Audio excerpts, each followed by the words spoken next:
Vous avez choisi Radio J pour vous informer, vous avez bien fait en ce dimanche matin. On retrouve toujours avec beaucoup de plaisir Vladimir Fedorovski, bonjour. Quel plaisir d'être avec vous, Eva. Quel plaisir de retrouver les éditeurs que j'aime. Je les salue et je les soutiens.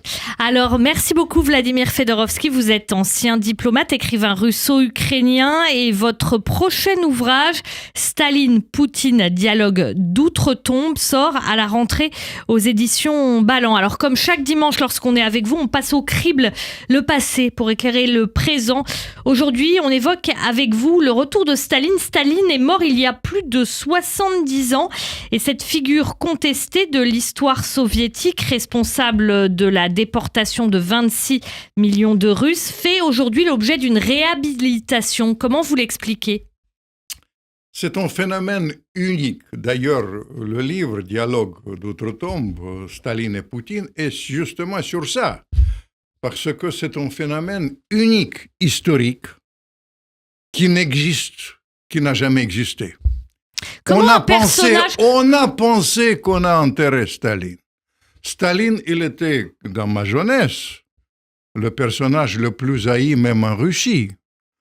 En 61, il était quasi interdit. On ne pouvait pas acheter les livres de Staline. Et pourtant, Staline, il a tout prévu.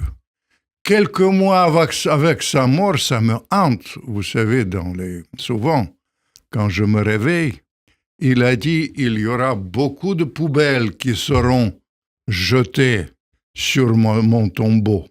Beaucoup de poubelles. Attendez, stop. Beaucoup de poubelles. 26 millions de Russes qui ont été tués sous son régime. C'est normal en même temps. C'est un régime totalitaire, etc. Donc c'est normal qu'on jette des poubelles sur lui. Évidemment. Mais vous prêchez un convaincu. Vous savez, j'ai beaucoup travaillé au temps de Gorbatchev. On a raconter tout ça. Alors le problème, comment ça s'explique ? C'est simple, cher Eva.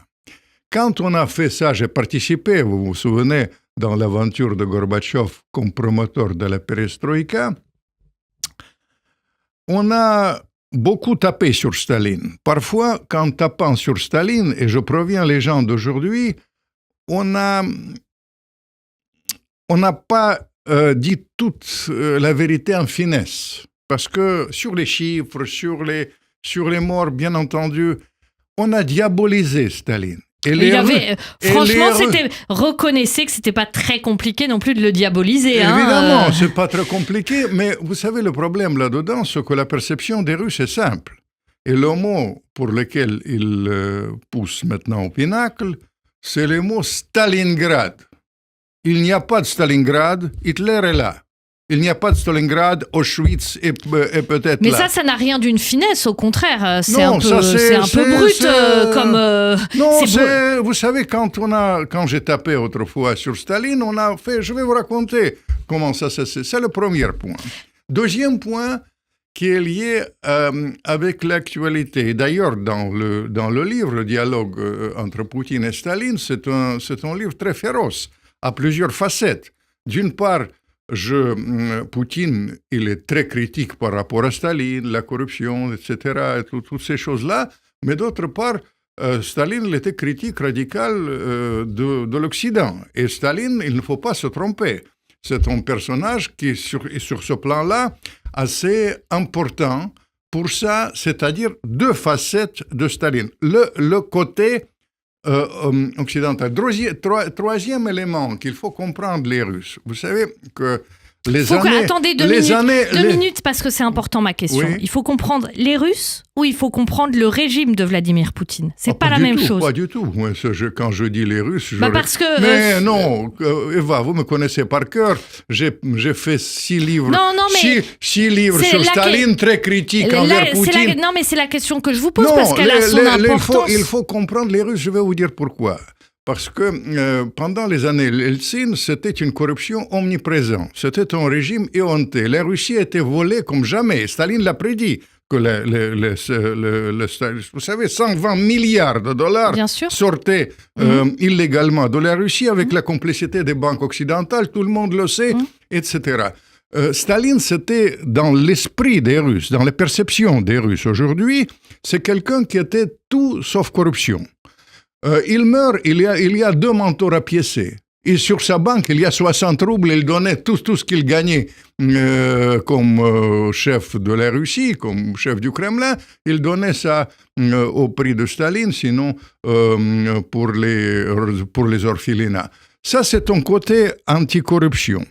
Et quand même, dans le contexte actuel, Staline, quand on a raconté Staline, on l'a présenté d'une manière erronée comme quelqu'un qui était une sorte de médiocrité, pour utiliser le terme de Trotsky, de parti. C'était tout sauf ça.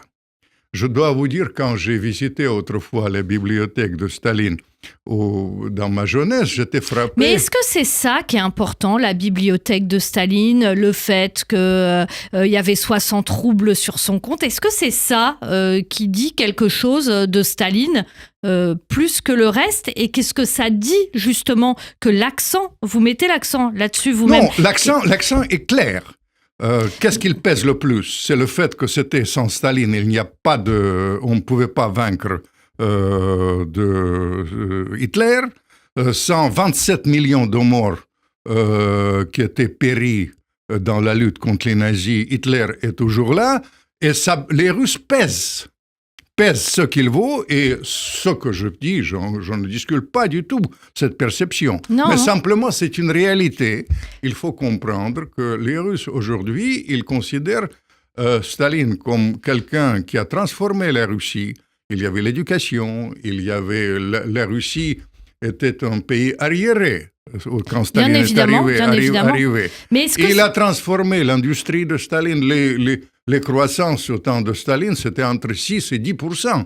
C'était quand même tout ça, c'est significatif. Et je vous dis, c'est pas un problème. Non, mais la réalité. La question que je vous pose, parce qu'elle est importante, c'est effectivement tout ce que vous dites, tout ça sur Staline, très bien. Mais il y a un aspect qu'on peut pas éviter quand on parle de Staline, c'est son totalitarisme. Et effectivement, la figure de Staline est réhabilitée. Vous savez très bien, c'est pas à vous que je vais l'apprendre.